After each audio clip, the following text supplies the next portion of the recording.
tractor सागरा vote है tractor सागरा भोट है फॉर्मर बड़े long live EPPL long live माबायदि मोनसानाय मोनदों रायजो राजाफ्रा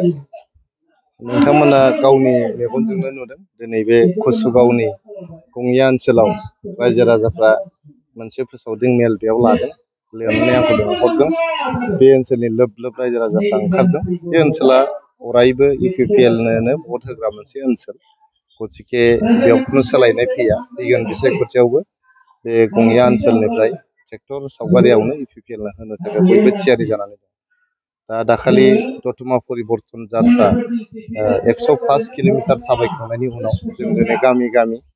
ओनसोल ओनसोल जोङो फोसावदिं हाबाफारिखौ लादों EPPL नि साफ्रोमबो मावथिफोर बुथ कमिटिनिफ्राय लानानै प्राइमारि कमिटि सिगांनि DCDC चेयारमेन मेम्बारफोर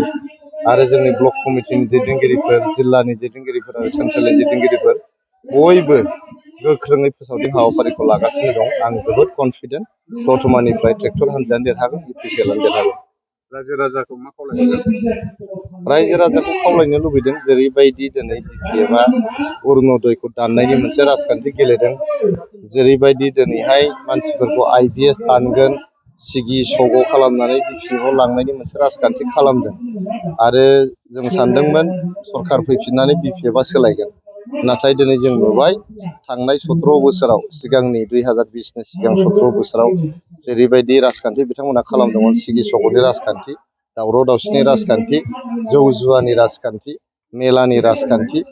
आरो